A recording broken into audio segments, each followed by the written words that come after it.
Sa mga nag-aabang dyan, narito na ang libreng papungsoy ni Master Hans Kua. Seswertihin ka ba ngayong araw? Alamin natin yan dito lang sa Hansabi.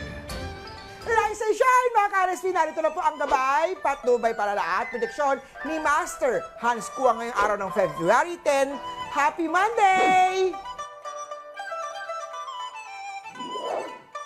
Para sa mga pinanganak na Year of the Rat, magkakaroon ng realization tungkol sa tunay na nararamdaman mo. Sa love life naman, maging open sa iniibig.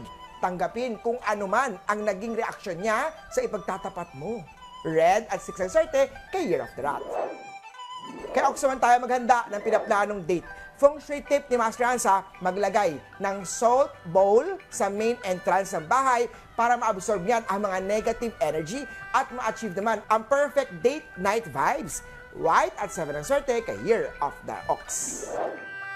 Kay Tiger naman tayo, ang pagsisikap mo ay magbubunga na unexpected na recognition at financial blessing. Tamang mindset lang ang susi sa financial freedom. Blue at 6 ang swerte kay Year of the Tiger. Kay Rabbit naman tayo, ang tamang time management ay magbibigay ng mas maraming income opportunities. Iwas malas din sa bahay, main entrance mo po dapat clean and clutter-free para tuloy-tuloy ang pagpasok ng swerte. Pink at 9 ang swerte kay Year of the Rabbit. Kay Dragon naman tayo, paano ka magiging lovable kung hindi mo naman love ang self mo? Better stay single kung lagi ka na lang give ng give at wala naman take sa relationship. Orange at 8 ang swerte kay Year of the Dragon. Kay Snake naman tayo, mapagmahal ka, pero sa sobrang pagmamahal mo, dalawa ang iniibig mo. Ay naku bad yan Mag-ingat sa third party issue dahil sisira yan sa'yo. Green at 1 ang swerte kay Year of the Snake. Para sa pinanganak ng Year of the Horse, magiging mas matatag ang relasyon kung magtitiwala ka kay partner. Ito ang magpapalalim ng connection nyong between two. Trust is a big word, but let it be bigger than your ego. Gold at 2 ang swerte kay Year of the Horse. Kay Goat naman tayo, ang pagtuon sa maliit na kita ay magbubunga ng malaking resulta. Huwag kang masiraan ng loob dahil sa maliit na reward na nakukuha mo. Set aside muna ang pagiging nega. Stay positive. Laban. Green at 6 ang swerte kay Year of the Goat. Kay Monkey naman tayo, magkakaroon ka ng time para ayusin ang hindi pagkakaintindihan today. Learn to listen more than you speak.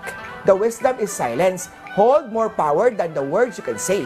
Silver at 5 ang swerte kay Year of the Monkey. Kay Year of the Rooster naman tayo, pagdating sa career, isang simpleng gesture sa appreciation ang magbibigay ng saya sa kasamahan mo. White at 3 ang swerte kay Year of the Rooster.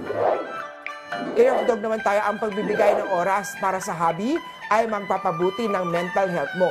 Magulo ang isip dahil sa paparating na malaking gastos. Kaya naman bantayan ang financials para makapanatili ng ang tama ng iniipon. Yellow at 9 ang swerte kay Year of the Doggy. At kay Year of the Pig naman tayo, avoid mirrors facing the bed. Nakadisturb yan ng mental at health energy. Maglaan ng oras para sa recreation activity o kahit pamper day sa sarili para maiwasan ang mental health breakdown at stress. Green at 1 ang swerte kay Year of the Pig. Uli po ito po yung mga gabay, patnubay, palala at prediksyon lamang ni Master Hans Kua. Nasa inyong mga kamay na lalay ang inyong tagumpay. Kaya always be positive at i-claim ang mga swerte, mga ka-RSP.